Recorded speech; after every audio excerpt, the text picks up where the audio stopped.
জীৱনটো কেতিয়াবা এই যান্ত্ৰিকতাবোৰৰ মাজৰ পৰা ওলাই আকৌ আগৰ দৰে জীয়াবলৈ মন যায়।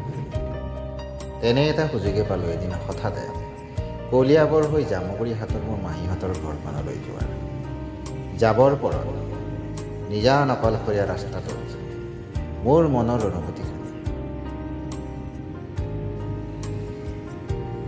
নীৰৱতাৰো কিছুমান ভাষা আছে, মাথো আমি অনুভৱ কৰিব লাগে ইয়াৰ মাদকতা। এই ৰাস্তাবোৰ চাল্লা বৰ জটিল এই ৰাস্তাবোৰ আমাৰ জীৱনটোৰ দৰেই। মিলন আৰু বিচ্ছেদ যেন ইহঁতৰ দুহাতৰ খেলা। কেতিয়াবা গৈ থাকিলেও একো পোৱা নাযায় আৰু কেতিয়াবা আধা ৰাস্তাতেই জীৱনটো পোৱা যায়। বৰ মায়া, বৰ মায়া, বৰ মায়া। ৰাস্তাটো ইমান সহজ নাছিল। মসৃণ কলিজাখন পাৰি বিষাদৰ চোলাটো পিন্ধাই দিছিল। ৰাস্তাটোত কৈছিলোঁ, তোৰ দৰেই মোৰ জীৱনো, ক'ৰবাত যদি খলা বমা, ক'ৰবাত মসৃণতা, ক'ৰবাত যদি তই চিধা, ক'ৰবাত আকৌ ইউ টাৰ্ণ।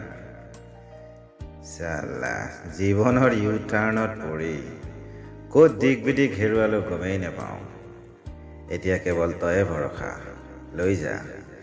লৈ যা মোক প্ৰাপ্তিৰ সেই ক্ষণটোলৈ, লৈ যা।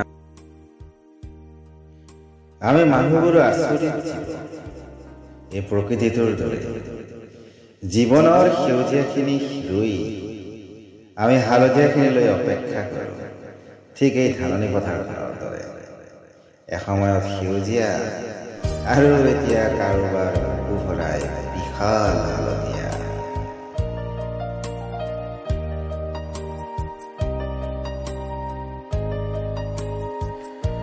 তুমি কি বুজিবা মোৰ ব্যস্ততা, তোমাৰ অবিহনে মোৰ এই পৃথিৱীখনত আজি এক বিশাল নীৰৱতা।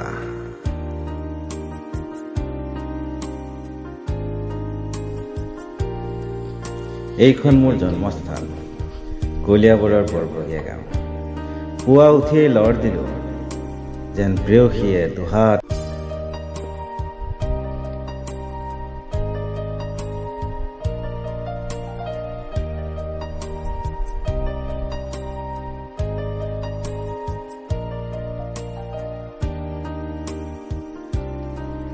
চঞ্চল বতাহজাক দেখি তোলৈ মোৰ আকৌ মনত পৰিল গাঁৱৰ সেই পথাৰ, পুখুৰী আৰু ৰাস্তাটো।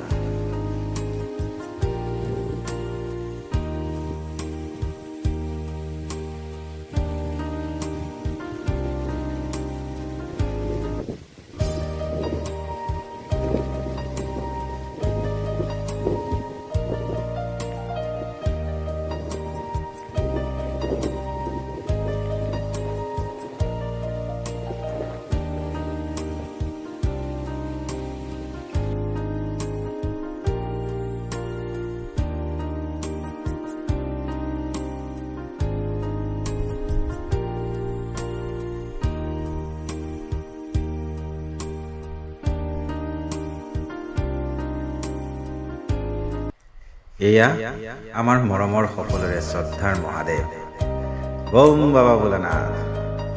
বছৰৰ ৩৬৫ দিনেই হাঁহি ধেমালি ফাৰ্তা ফূৰ্তি কৰি অৱশেষত পৰীক্ষাৰ আগমুহূৰ্তত বিপুলৰ দোকানৰ পৰা শৰাই চাকি শলিতা কেইটামান মাহ প্ৰসাদ আৰু এটা নাৰিকল লৈ এইজনৰে শৰণাপন্ন হৈছিলোঁ আৰু বাৰু বাবা ভোলানাথৰ কৃপাত পাছো কৰিছিলোঁ। ৩৭ নং দক্ষিণ ৰাষ্ট্ৰীয় ঘাইপথৰ লগতেই লাগি থকা হাতীগাঁৱৰ সমীপৱৰ্তী বুৰঞ্জী প্ৰসিদ্ধ অম্বিকানাথ দেৱালয়, য'ত মোৰ আৰাধ্য দেৱতা বাবা ভোলানাথৰ বাসস্থান।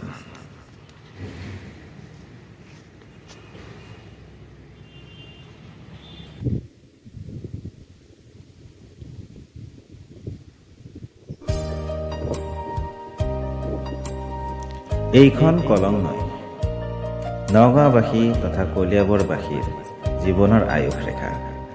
সৰুতে সাঁতুৰি নাদুৰি ডাঙৰ হোৱা নৈখনলৈ মোৰ বৰকৈ মনত পৰিল।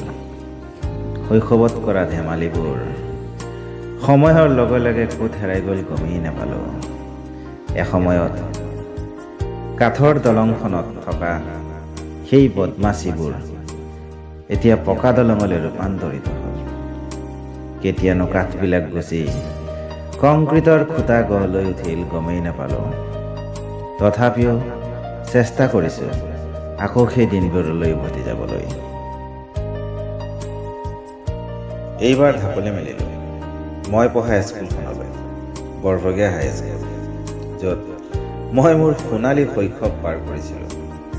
জীৱনত কেতিয়াও আৰু ঘূৰাই নোপোৱা মোৰ সেই ল'ৰালি, মোৰ সেই সময়খিনি মই আজিও বৰকৈ অনুভৱ কৰোঁ।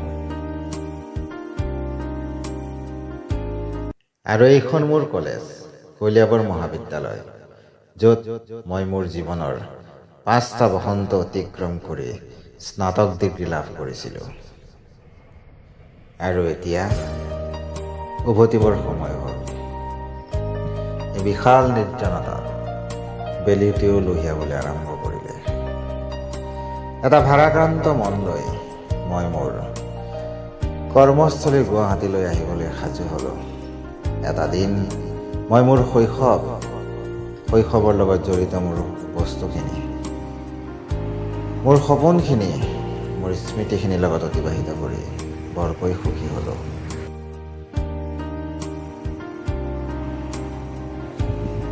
অহাৰ পৰত আকৌ এবাৰ মোৰ আৰাধ্য দেৱতা বাবা ভোলানাথৰ চৰণত এটা সেৱা আগবঢ়ায়।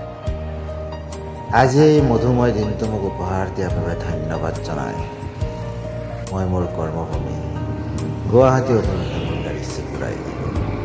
আকৌ এটা নতুনত্বৰ সন্ধানত, নতুন জীৱনৰ সন্ধানত।